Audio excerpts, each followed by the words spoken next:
자, 그럼 이번 시간은 채권 투자에 대해서 조금 더 심화해서 배워보도록 하겠습니다. 어디에도 없던 내용이 나오기 시작하는데요. 자, 좋습니다. 그럼 채권 투자자 입장에서 좀 잘 봐야 되는 거 어떤 게 있나요? 네.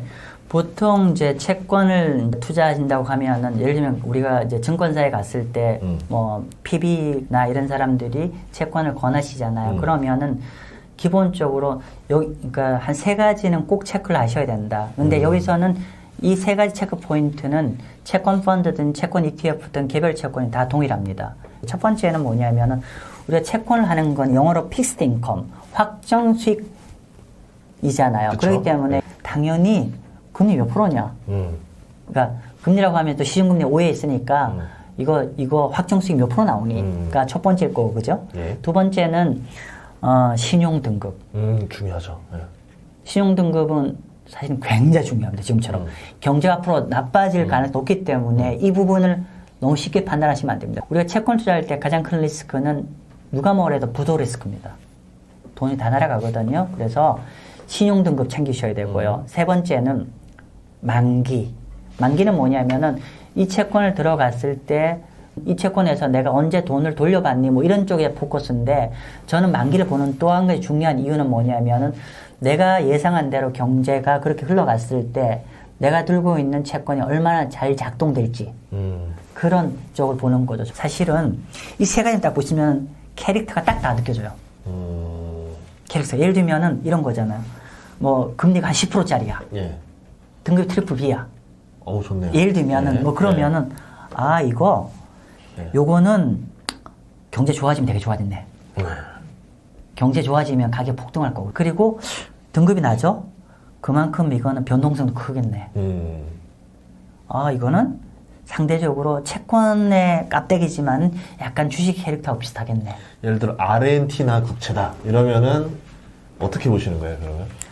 갑자기 또 훅 들어오시네요. 아르헨티나 국채는 예. 말 그대로 완전히 정크본드죠. 쓰레기 채권이고. 표현이 그런데 정크본드는 말 그대로 올로어 나땡을 게임을 하고 자는 거죠. 그래서 아르헨티나가 아마 신용등급을 이렇게 한번 점검해 보시면 답이 나올 것 같은데 아마 디폴트 레벨일 겁니다. 못 돌려받을 가능성이 좀 있죠. 네, 그래서 제일 중요한 거는 그래서 우리가 방향이 맞고 아르헨티나가 좋아지면 굉장히 큰 수익이 나오지만 반대로 갔을 때 엄청난 수익의 리스크가 있는데 아무튼 얘기 좀 길었습니다만 그래서 아까 이자 수익, 신용 등급 두 개씩 중요하다고 했는데 그 중에 하나 원픽을 해보라고 하면은 요즘 금리 다 높잖아요. 그래서 금리 너무 욕심내지 마십시오. 조금 낮더라도 금리가 낮더라도 향후 경제가 나빠졌을 때 내가 투자했던 채권에 영향을 안 주는지를 점검하는 게 제일 중요하고 따라서 신용 등급이 현재 시점에서는 가장 중요한 점검 대상이다. 예. 그 예를 들어서 좀 금리가 높은 회사채를 투자할 수도 있을 거 아니에요? 네. 그럴 경우에도 고려할 좀 사항도 있을까요? 예, 맞습니다. 일단은 금리가 여기서 금리가 높다는 건 다 상대적인 얘기일 텐데 국채 금리가 좀 높다는 그쵸. 뜻이겠죠. 그래서 국채 금리가 좀 높은 채권이 시중에 지금 많이 권해지고 있는데 아마 금융기관에서 국채가 아닌 조금 상대적으로 금리가 높고 좀 우량 채권을 좀 많이 권하고 굉장히 많이 몇십 조씩 팔리고 있는 것 같아요. 그런데 여기서 우리가 주의해야 될 포인트가 몇 가지 있습니다. 첫 번째는 우리가 이제 채권 투자를 한다고 했을 때 국채가 아닌 채권의 가장 큰 리스크는 디폴트, 부도 리스크잖아요. 그런데 금융기관에서 이제 우량 채권을 파는 건 현실적으로 부도 가능성이 굉장히 낮죠. 그 부분이 낮기 때문에 이렇게 많이 매각이 되는데 근데 부도 리스크가 전부가 아니에요. 그러니까 모든 채권은 이자 리스크가 있거든요. 즉 금리가 올라가면 가격이 하락하는 리스크인데 그거는 뭐 회사채든 국채든 마찬가지인데 국채는 그게 온리 그 리스크밖에 없어요. 근데 회사채 같은 경우는 이제 우리가 국채 리스크에 플러스 신용 리스크라고 하는데 그 신용 리스크의 넘버 원이 부도 리스크잖아요. 근데 지금 금융기관에서 권하는 채권은 이 리스크는 굉장히 낮죠. 근데 그 말고도 점검할 리스크가 한 두 가지 더 있습니다.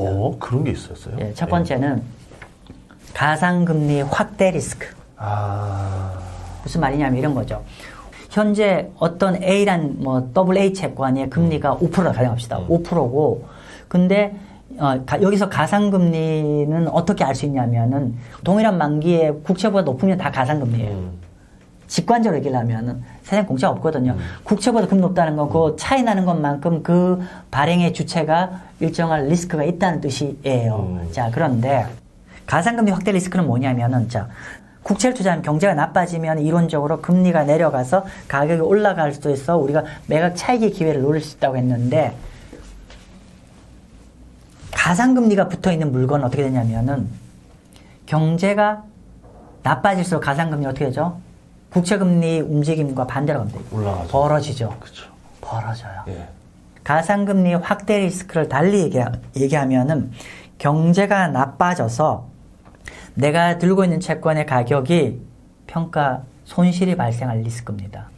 즉, 제가 이제 계속 얘기하는 게 채권은 경제가 나빠지면 오히려 금리가 내려서 가격이 올라가서 가격 차익의 기회가 있다 했는데, 이런 이제 가상금리가 붙어 있는 채권 같은 경우는 그러니까 물론 우량이기 때문에 가상금리 그렇게 많지는 않아요. 그런데 이 많지 않은 가상금리도 경제가 심하게 나빠지면 가상금리 좀 많이 벌어지거든요. 그러니까 한마디로 삼성전자라 하더라도 뭐 잘 나갈 때야 4%로 돈 빌리는 거지, 안 그러면 5%, 6% 돈 빌려야 된다는 거잖아요. 그렇죠. 가상금리가 벌어지는 거, 그러면은 경제가 나빠졌을 때 기본적으로 평가 손이 발생합니다. 채권 투자, 특히 국채 투자의 가장 큰 장점이 이자 수익 플러스 경기 나빴을 중간에 중도 매매 차익까지 기대할 수 있는데, 현실적으로 경제가 나빴을 때 국채는 그게 가능하지만은 이런 가상금리가 붙는 채권은 이 전략이 어렵다. 그래서 비자발적으로 바앤홀드, 만기 보유 전략으로 갈 수밖에 없는 거고요. 그 다음에 세 번째는 아마 여러분들이 금융기관에서 거래할 때 보면은 등급이 있을 거예요. 뭐 싱글 A, 더블 A 예. 뭐 이런 게 있을 거예요. 등급이, 그죠? 예. 참고로 국채는 트리플 A입니다. 근데 아무튼 등급이 있을 거예요. 자, 그런데 어떤 상황에 따라서 어떤 공공기관이 있다 합시다. 어떤 공공기관이 이제 더블 A인데 여러 가지 뭐 이슈가 있어서 신용등급이 떨어질 수는 있잖아요. 그렇죠. 더블 A에서 싱글 A로 갈 수 있잖아요. 예. 신용평가에서 매기는. 그러면 이론적으로 등급이 떨어지면은 가격이 많이 내립니다. 가상금리 확대 리스크는 매크로 리스크고요. 그 다음에 신용등급이 떨어지는 건 그 발행 기관의 고유한 리스크잖아요. 예. 그 두 가지 리스크에 노출되어 있는 건데, 부도는 안 나지만 이런 리스크가 발생을 하게 되면은 가격이 빠지기 때문에 어쩔 수 없이 이 리스크를 회피하기 위해서는 만기까지 들고 가셔야 돼요. 그래서 가상금리가 붙어 있는 우량 채권들의 리스크는 기회의 비용이 발생한다. 국채에 대비해서. 기회 비용이라는 게 중간에 매매 차익을 기대할 수도 없을 것이고, 그리고 또 상대적으로 경제가 혹여나 많이 나빠지면 마음고생을 많이 하실 수 있어요. 그렇죠. 네. 알겠습니다. 자, 그러면 이제 국채가, 우리나라 사람들이 제일 많이 투자하는 국채라고 하면 뭐 결국 한국 아니면 미국이잖아요. 네. 자, 이 중에 뭐 투자하는 게 좋을까요? 한국, 미국. 네. 사실은, 지금 시점에서는 둘 다 우리가 사정권 안에 들어오고 있죠. 왜냐하면은 미국 국채 금리의 향배가 어떻게 보면 전 세계 국채 마켓의 예. 향배를 지배를 하고 있는 구조니까. 그래서 둘 다 괜찮은데, 근데 현재 시점에서는 저는 미국보다는 한국 국채를 조금 더 추천을 드립니다. 이유가 있을까요? 첫 번째는 한국인 투자자 입장에서 일단은 미국 국채를 투자를 하게 되면은 투자자 관점에서 고려할 변수가 하나 더 추가되죠. 가장 큰 변수. 환율, 그 빈고. 그러면 우리가 지금 환율 얘기 조금만 하면은 네. 기본적으로 우리가 원달러 약세, 그러니까 달러 강세, 원화 약세를 여러 가지를 설명할 수 있어요. 무역 적자라든지 여러 가지를 설명할 수 있는데, 사실은 엄밀히 따지면은 한국만의 문제가 아니거든요. 전 세계 달러 대 비달러의 움직임에 일부러 한국이 약간 더 또 민감하게 움직이고 있는 거죠. 어쨌건 간에 저희가 보기에는 미국 국채 금리 올라가는 게 아마도 연말 전후 정도에서 마무리가 되지 않을까 싶습니다. 그러면 첫 번째로 그 타이밍은 금리 고점이 되면 미국 국채를 투자할 타이밍은 도래하죠.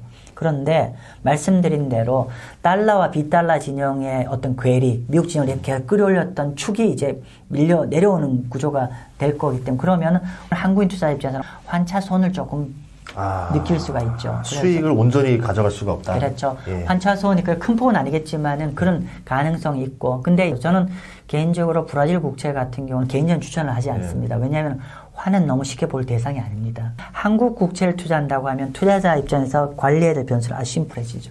금리만. 그렇죠. 예. 그런 거고 두 번째로는 이제 채권의 본질적인 거, 그러니까 좋은 채권 투자는 이런 거잖아요. 첫 번째 금리가 더 높은 게 좋은 거잖아요. 예. 직관적 예약과 한국은 4%대요. 미국 같은 10년짜리로 예. 미국은 3% 후반대예요. 예. 일단은 우리가 표현이 그런데 스키 점프대가 높은 데가 더 좋은 거야. 한국 스키 점프대가 더 높아요. 예. 그죠? 두 번째 스키 점프대가 활강을 잘 하려면 어떻게 해요? 이 뭐라 하나 안착하는 데가 더 낮을수록 더 센 거잖아요. 예.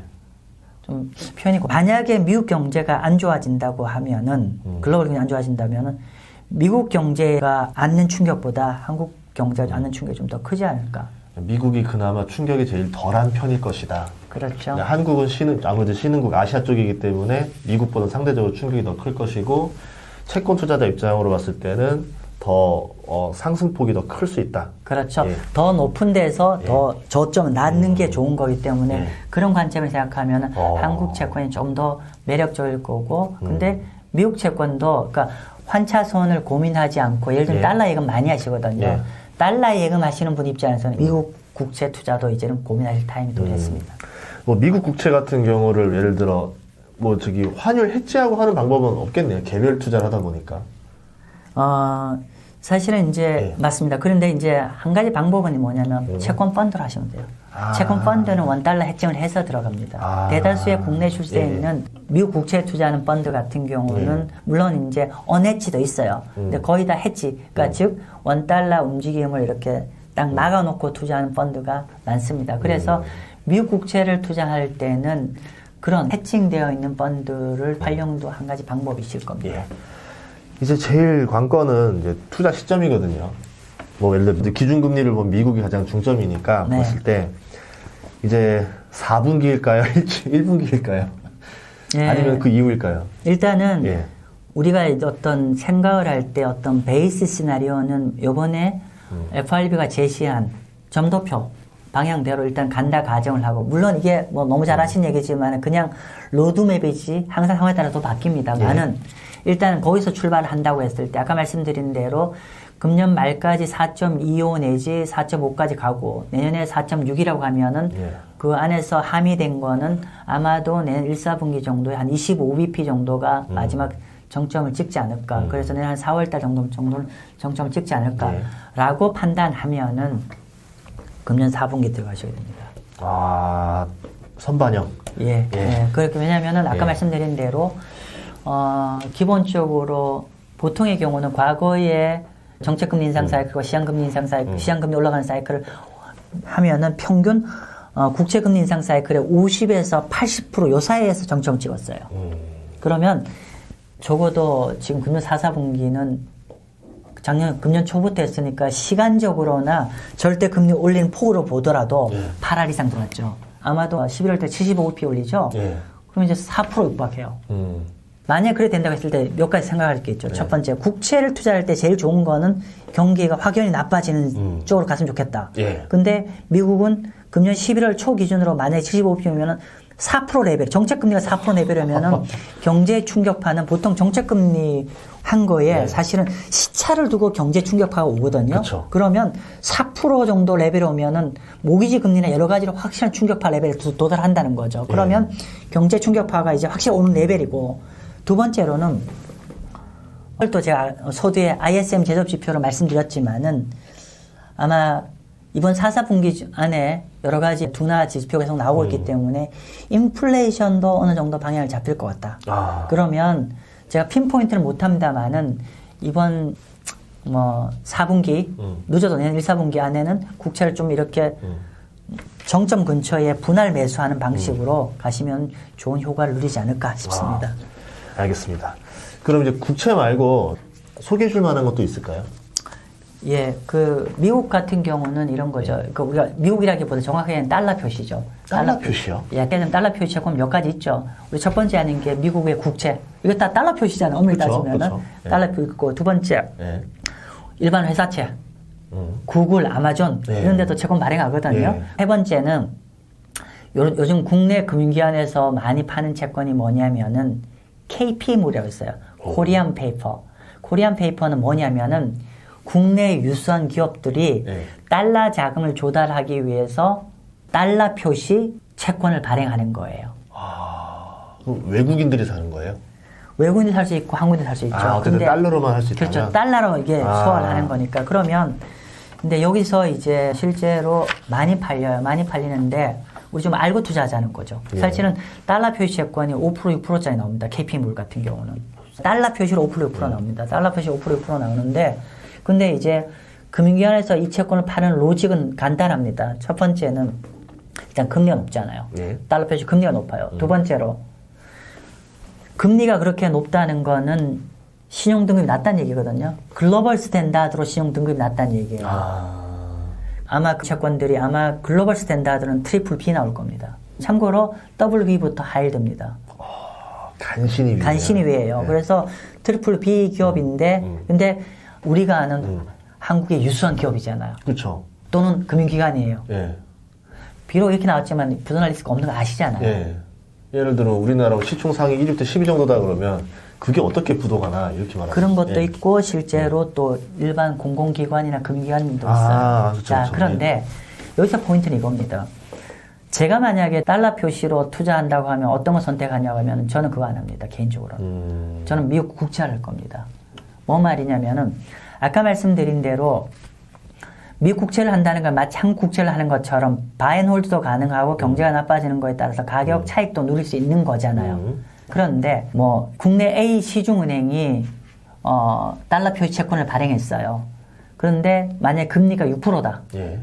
그러면 미국의 달러 표시 국채는 어떻게 발행되냐면요. 기준이 미국 국채입니다.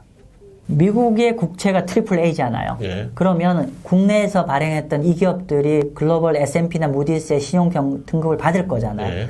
그런데 그 회사의 등급이 글로벌 스탠다드로 트리플 B가 나왔어.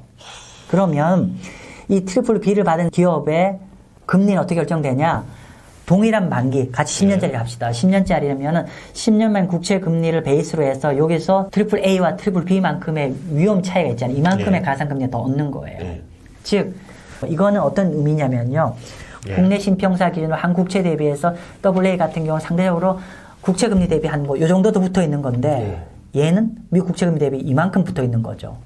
즉, 경제가 나빴을 때 반대로 움직이는 비중이 훨씬 크다는 얘기예요. 그렇기 때문에 그런 채권들은 구조적으로 경제가 나빠지면 어쩔 수 없이 3년이나 4년 바앤홀드를 해야 될 목적이다. 그럴 바에는 저는 오히려 미국 국채를 투자하는 게 낫지 않을까 싶습니다. 예, 알겠습니다. 그 예를 들어 또 뭐 한전채라던가 뭐 시중은행, 신종자본증권 이런 것들 있잖아요. 그럼 이런 것들은 투자 성격이 어떤 거예요? 투자 성격, 투자 뭐 이런 거죠. 모두 다 사실은 국채가 아닌 거에 가장 큰 리스크는 부도 리스크인데 예. 둘 다 등급이 높죠. 등급이 높기 때문에 현실적으로 부도 리스크는 굉장히 작죠. 그래서 우리가 바앤홀드 목적이라 하면 크게 불편함 없이 들어가셔도 될 것 같아요. 근데 계속 말씀드리지만은 그건 철저히 바앤홀드 목적으로 바라보셔야 된다. 근데 사람들이 처음에 마음은 딱 그럴 수 있어라고 하지만 와서 살다 보면 그러지 않을 경우도 많다는 거잖아요. 그렇죠. 그래서 실제로 현재 앞으로 전개될 걸로 예상되는 매크로 상황을 바라봐서는 만약에 매크로가 그럼 우리 예상한 대로 좀 둔화되는 소프트 랜딩이나 하드 랜딩 쪽으로 간다고 하면은 아까 말씀드린 대로 부도 리스크는 작지만 우리가 위험 측면에서 가상금리 확대 리스크라든지 그리고 지금 등급 좋지만은 등급이 한 단계 정도 내려갈 다운그레이드 리스크 이런 거는 있기 때문에 그러면 구조적으로 중간에 우리가 이거를 잘 활용해서 팔고 다른 일을 하기에는 좀 어려움이 있을 거다. 그래서 만약에 이런 채권을 들어가신다고 하면 그냥 이 요금리로 3년, 4년을 내가 간다는 마음으로 가셔야 될 겁니다. 알겠습니다. 아, 진짜 오늘 2시간 동안 채권 강의를 들은 느낌이에요. 1대1로 과외받은 느낌인데 제가 듣고 나서 느낀 소감은 채권 시장도 이게 굉장히 넓다. 이거 공부하려면 이거 진짜 범위가 장난 아니구나. 느끼는 시간이었습니다. 네. 거의 오늘 이야기해 준 게 맛배기 수준인 거죠? 그렇죠. 네, 그렇죠. 그래서 마지막으로 한 말씀 부탁드립니다. 네, 한 2가지 정도 좀 끝나면서 드리고 싶은 말씀이 뭐냐면은 우리가 현재 경기 침체 가능성이 많이 두렵잖아요. 그렇죠. 여러 가지로. 네. 우리가 주식이나 부동산이 포지션이 많기 때문에 우리가 제발 경제 좀 안둔화됐으면 좋겠다라고 하지만은 사실은 경제는 장기적으로 보면 사이클이 움직이기 때문에 그런 분들 입장에서는 몹시 두려운 거지만은 그 반대편 자산인 국채 같은 거는 오히려 그 경기 침체가 뭐 좀 과한 얘기지만 새로운 불마켓의 시작이에요. 강세장 시작이고 또 우리가 채권을 모른다는 거는 세상의 절반만 갖고 있는 거예요.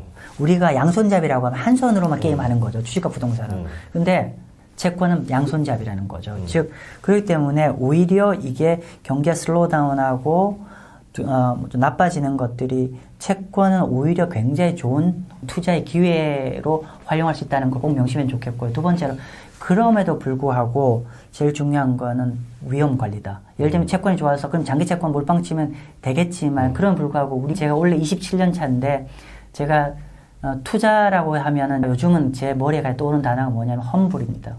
겸손해야 된다고 생각합니다. 그래서 제가 항상 틀릴 수 있다는 생각을 하고 있기 때문에 그러면 그렇게 됐을 때의 어떤 위험 관리, 그러니까 채권이 굉장히 좋지만 이 채권을 너무 수익 지향적으로 가지 마시고 약간 위험 관리를 좀 하는 방향으로. 그래서 예를 들면 포트폴리오 투자라든지 분산 투자라든지 개별 채권 이렇게 투자하는 거 다 정리를 하면은 채권을 하셔서 오히려 이 경기 하락 국면에 좋은 어떤 활용할 수 있는 타이밍이고 두 번째 그럼에도 불구하고 조금은 위험 관리를 하면서 채권 투자했으면 좋겠다 생각합니다. 그래서 우려의 말을 한마디로 더 하면 키움증권 서학개미 순매수 상위가 TQQQ, SQQQ, SOXL인데 공통점은 다 3배짜리거든요. 네. 3배의 민족이라 부르는데 네. 위험 관리 정말 말씀해 주신 대로 잘 관리하셔서 투자하셨으면 좋겠습니다. 예, 출연해주셔서 감사합니다. 고맙습니다. 네, 감사합니다.